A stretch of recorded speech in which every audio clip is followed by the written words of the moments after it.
Hello friends, வணக்கம் and welcome to money fitness Tamil. 10 வருஷத்துக்கு முன்னாடி 100க்கு 5 பேர் தான் ஸ்டாக் மார்க்கெட்டில் இன்வெஸ்ட் பண்ணிட்டு இருந்தாங்க. இந்த 2 வருஷத்தில் 100க்கு 20 பேர் ஸ்டாக் மார்க்கெட்டில் இன்வெஸ்ட் பண்ண ஆரம்பிச்சிட்டாங்க. இது நல்ல விஷயம்தான். ஆனால் இதில் ஸ்டாக் மார்க்கெட் பற்றின பேசிக்ஸ் தெரியாமல் ஸ்பெகுலேஷன் அல்லது கேம்லிங்கில் ஈடுபட்டு பெரிய அளவில் லாஸும் பண்ணிகிட்டு இருக்காங்க. உங்களுக்கு ஆல்ரெடி ஸ்டாக் மார்க்கெட் பற்றின பேசிக் இன்ஃபர்மேஷன் தெரிஞ்சிருந்தால் நம்ம சேனலை சப்ஸ்கிரைப் பண்ணிவிட்டு இந்த வீடியோவை ஸ்கிப் பண்ணிடுங்க. ஸ்டாக் மார்க்கெட் பற்றின பேசிக்ஸ் தெரிஞ்சுக்க இந்த வீடியோவை தொடர்ந்து பாருங்கள். இந்த வீடியோ கொஞ்சம் லென்த்தாக இருக்கும். ஸ்டாக் மார்க்கெட் பற்றின சின்ன சின்ன விஷயங்களையும் இந்த வீடியோவில் சொல்லியிருக்கேன். ஸ்கிப் பண்ணாமல் இந்த வீடியோவை தொடர்ந்து பாருங்கள். அதுக்கு முன்னாடி மறக்காமல் நம்ம சேனலை சப்ஸ்கிரைப் பண்ணிவிட்டு பெல் ஐக்கானையும் கிளிக் பண்ணிக்கோங்க.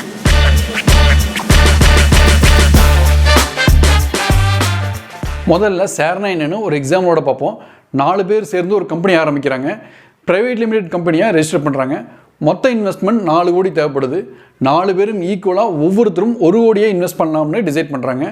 மொத்த இன்வெஸ்ட்மெண்ட் 4 கோடியை 10 ரூபா மதிப்புள்ள ஷேர்ஸாக பிரிக்கிறாங்க. 4 கோடி வேல்யூவை 10 ரூபா மதிப்புள்ள சின்ன சின்ன பீசஸாக பிரிக்கிறாங்க. ஒரு ஷேருக்கு வேல்யூ 10 ரூபா தான் இருக்கணும்னு இல்லை, 1 ரூபாயா இருக்கலாம், 100 ரூபாயா இருக்கலாம், அல்லது 1000 ரூபாயா கொடுக்கலாம். இது அந்த கம்பெனியோட விருப்பம் தான். சரி, இப்போ ஒரு ஷேர் வேல்யூ 10 ரூபாய்னு பிரிக்கிறாங்க. இதுக்கு பேர் ஃபேஸ் வேல்யூ. மொத்தம் 4 கோடி இன்வெஸ்ட்மெண்ட்டு, ஒரு ஷேர் வேல்யூ 10 ரூபாய்னு பிரிக்கிறாங்க. ஸோ மொத்தம் 40 லட்சம் ஷேர்ஸாக பிரிக்கிறாங்க. இப்போ ஒவ்வொருத்தரும் 1 கோடி இன்வெஸ்ட் பண்ணுறாங்க. ஸோ ஒவ்வொருத்தருக்கும் 10 லட்சம் ஷேர்ஸ் கிடைக்குது. இந்த 4 கோடி கேபிட்டலுக்கு பேர் ஆத்தரைஸ்டு ஷேர் கேபிட்டல். 10 வருஷத்துக்கு அப்புறம் கம்பெனி நல்லா டெவலப் ஆயிடுச்சு. இன்னும் பெரிய அளவில் கம்பெனியை கொண்டு போகணும்னு நினைக்கிறாங்க. அதுக்கு பேங்க்கில் லோன் வாங்கலாம். ஆனால் வர்ற ப்ராஃபிட்டுக்கு ஒரு பகுதி லோனுக்கு இன்ட்ரெஸ்ட்டாக போயிடும். அதுவே பெரிய சுமையாக கூட மாறிடும். ஸோ பப்ளிக்கிட்ட நம்ம கம்பெனி ஷேர்ஸை கொடுத்து நிதி திரட்டலாம்னு நினைக்கிறாங்க. ஸோ ப்ரைவேட் கம்பெனியாக இருந்ததை ஸ்டாக் மார்க்கெட்டில் லிஸ்ட் பண்ணி பப்ளிக் கம்பெனியாக மாற்றி பப்ளிக்கிட்ட இருந்து ஃபண்ட் கலெக்ட் பண்ணலாம்னு நினைக்கிறாங்க. ஆல்ரெடி பார்த்த 4 இன்வெஸ்டர்ஸ் ஒவ்வொருத்தருக்கிட்டையும் 10 லட்சம் ஷேர்ஸ்னு டோட்டலாக 40 லட்சம் ஷேர்ஸ் இருக்குது. கம்பெனி ஸ்டார்ட் பண்ணுறப்ப 4 கோடி இன்வெஸ்ட் பண்ணாங்க. இப்போ 10 வருஷம் கழித்து கம்பெனி பெரிய அளவில் வளர்ந்துருச்சு. ஸோ கம்பெனியோட வேல்யூஸனும் க்ரோ ஆகிருக்கும். கம்பெனியோட வேல்யூஸனை கால்குலேட் பண்ணி பார்க்குறாங்க. இப்போ கரண்ட்டாக கம்பெனியோட வேல்யூ 100 கோடியாக இருக்குது. ஸோ இப்போ ஒவ்வொருத்தரோட இன்வெஸ்ட்மெண்ட்டும் 1 கோடி இன்வெஸ்ட் பண்ணது 250 கோடியாக அதிகமாக இருக்கும். அதேமாதிரி அவங்களோட ஒரு ஷேர் வேல்யூ 10 ரூபாயாக இருந்தது 2500 ரூபாயாக அதிகமாக இருக்கும். ஸ்டாக் மார்க்கெட்டில் ஷேர் லிஸ்ட் பண்ணுறப்ப கம்பெனி வேறு, இன்வெஸ்டர்ஸ் வேறேன்னு பார்க்கணும். இப்போ கம்பெனியோட ஃப்யூச்சருக்காக ஸ்டாக் மார்க்கெட்டில் லிஸ்ட் பண்ணி கம்பெனிக்காக நிதி திரட்ட போகிறாங்க. ஆல்ரெடி 40 லட்சம் ஷேர் இன்வெஸ்டர் இருக்குது. இப்போ புதுசாக 10 லட்சம் ஷேர்ஸை ஸ்டாக் மார்க்கெட்டில் கம்பெனி சார்பாக வெளியிட போகிறாங்க. அதாவது இன்வெஸ்டர்ஸ் அவங்ககிட்ட இருக்கிற ஷேர்ஸை வெளியிடாமல் புதுசாக 10 லட்சம் ஷேர்ஸ் வெளியிட போகிறாங்க. ஸோ இப்போ கம்பெனி பேரில் மொத்தம் 50 லட்சம் ஷேர்ஸ் இருக்கும். இப்போ கம்பெனியோட வேல்யூஸன் 1000 கோடி டிவைடட் பை 50 லட்சம் ஷேரு 2000 ரூபாயா ஒரு ஷேர் வேல்யூ குறைஞ்சிரும். இப்படி ஷேர்ஸோட எண்ணிக்கையை அதிகப்படுத்துகிறப்ப வேல்யூ குறைஞ்சிரும். அதாவது ஒரு ஷேர் வேல்யூ டைல்யூட் ஆயிரும். ஸோ இப்போ 10 லட்சம் ஷேரை ஸ்டாக் மார்க்கெட்டில் வெளியிட்டு 200 கோடி திரட்ட போகிறாங்க. இப்படி ஸ்டாக் மார்க்கெட்டில் கம்பெனிக்குன்னு புதுசாக ஷேர்ஸை கிரியேட் பண்ணி வெளியிட்டு நிதி திரட்டுறதுக்கு பேர் இனிஷியல் பப்ளிக் ஆஃபரிங். இப்படி வர்ற 200 கோடியும் கம்பெனியோட அடுத்த கட்ட வளர்ச்சிக்காக யூஸ் பண்ணுவாங்க. சப்போஸ் கம்பெனி ஐபிஓ வெளியிடுறப்ப அதில் ஏதாச்சும் ஒரு இன்வெஸ்டர்ஸ் அவருடைய ஷேரை ஐபிஓ கூடயே சேல் பண்ணார்னா அதுக்கு பேர் offer for sale.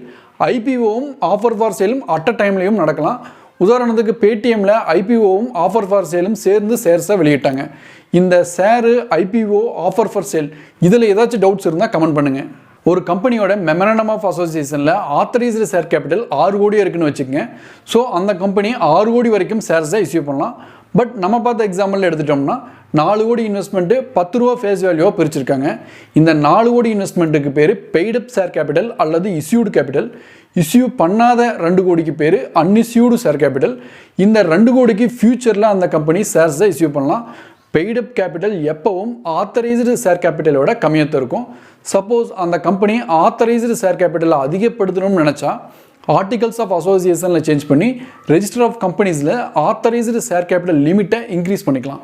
Face value பற்றி ஆல்ரெடி பார்த்தோம். மார்க்கெட் வேல்யூங்கிறது இப்போ கரண்ட்டாக அந்த கம்பெனியோட ஷேர் ஸ்டாக் மார்க்கெட்டில் ட்ரேட் ஆகிட்டு இருக்கிற ரேட்டு.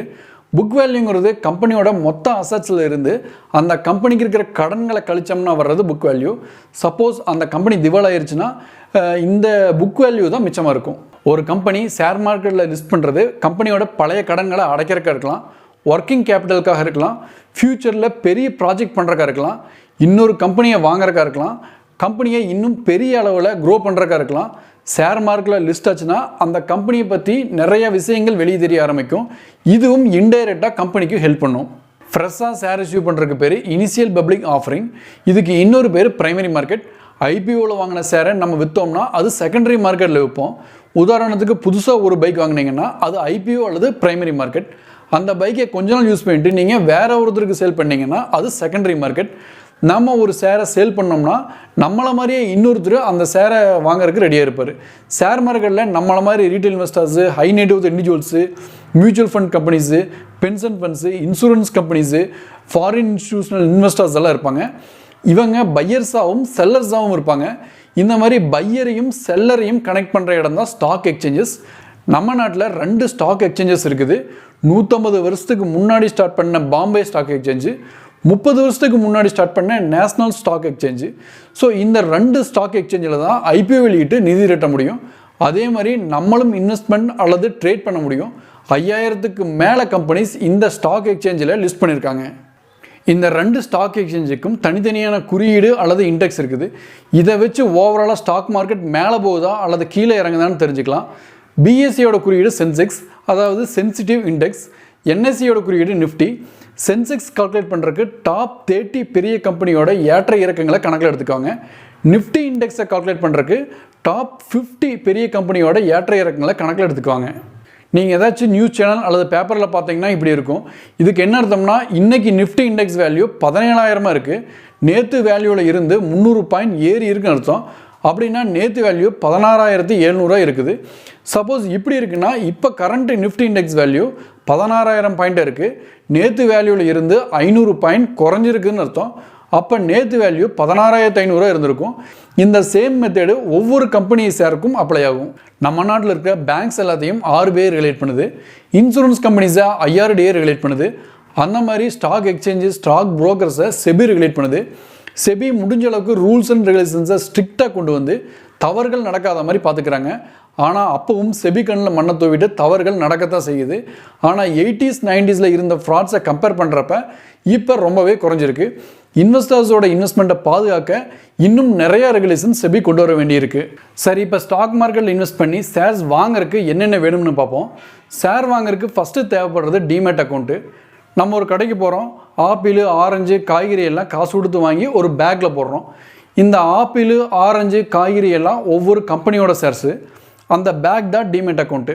நம்ம காசு கொடுத்து வாங்குகிற ஷேர்ஸ் எல்லாத்தையும் இந்த டிமேட் அக்கௌண்ட்டில் வச்சுக்கலாம். இந்த டிமேட் அக்கௌண்ட்டை ஸ்டாக் புரோக்கர் கிட்ட ஓப்பன் பண்ணணும். ஒரு 10 வருஷத்துக்கு முன்னாடி ஒவ்வொரு சிட்டிலையும் நிறையா ஸ்டாக் புரோக்கர் ஆஃபீஸ் இருக்கும். இந்தியன் ஃபோலைனு, ஏஞ்சல் புரோக்கிங், ஷேர்கானு, இந்தியா புல்ஸ்னு நிறைய இருந்துச்சு. இப்போ டெக்னாலஜி வளர்ச்சியால் நம்ம இந்த டிமேட் அக்கௌண்ட்டை வீட்டில் இருந்துட்டு ஆன்லைன்லேயே ஓப்பன் பண்ணிக்கலாம். Bank account, PAN card, Aadhaar card, உங்களோட செல்ஃபி இருந்தால் போதும். இப்போ ஃபேமஸான ஸ்டாக் புரோக்கர்ஸ் பார்த்தீங்கன்னா ஜெரோதா, 5 பைசா, ஏஞ்சலோன் மாதிரி இன்னும் சில ஸ்டாக் புரோக்கர்ஸும் இருக்காங்க. முன்னாடி பார்த்தீங்கன்னா ப்ரோக்கரேஜ் காஸ்ட் ரொம்பவே ஜாஸ்தியாக இருந்துச்சு. 100க்கு 30 பைசா, 50 பைசா இருந்துச்சு. ஒருத்தர் 1 லட்சத்துக்கு ஷேர் வாங்கினார்னா 500 ரூபா ப்ரோக்கரேஜாகவே கொடுக்கணும். அதே ஷேரை கொஞ்ச நாள் கழித்து விற்றாலும் அந்த வேல்யூவில் 0.5% ப்ரோக்கரேஜ் கொடுக்கணும். இப்படி டிரான்சாக்ஷன் வால்யூமில் ப்ரோக்கரேஜ் சார்ஜ் பண்ணிட்டு இருந்தாங்க.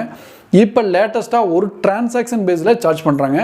1 லட்சத்துக்கு ஷேர் வாங்கினாலும் 10 லட்சத்துக்கு ஷேர் வாங்கினாலும் ஒரு டிரான்சாக்ஷனுக்கு ப்ரோக்கரேஜ் அதிகபட்சமாக 20 ரூபாயா சார்ஜ் பண்ணுறாங்க. முன்னாடி இருந்ததை விட ரொம்பவே ப்ரோக்கரேஜ் காஸ்ட் கம்மியாக இருக்குது. அதே மாதிரி நம்ம டிமேட் அக்கௌண்ட்டை மொபைல் ஆப்லேயும் செக் பண்ணிக்கலாம், இன்வெஸ்ட் பண்ணலாம், ட்ரேட் பண்ணலாம். ஒரு ஷேர் வாங்குறதுக்கு முன்னாடி என்னென்ன விஷயங்கள்லாம் பார்க்கணும், எதனால் அந்த ஷேர் வேல்யூ குறையுது அல்லது அதிகமாகுது, என்ன டைப்பில் இன்வெஸ்ட் பண்ணுறாங்க, ஃபண்டமெண்டல் டெக்னிக்கல் அனலைசிஸ்னா என்னென்னு அடுத்த வீடியோவில் டீட்டெயில்டாக பார்ப்போம். அதுக்கு முன்னாடி மறக்காமல் நம்ம சேனலை சப்ஸ்கிரைப் பண்ணிவிட்டு பெல் ஐக்கானை கிளிக் பண்ணிக்கோங்க. மீண்டும் சந்திப்போம். நன்றி, வணக்கம்.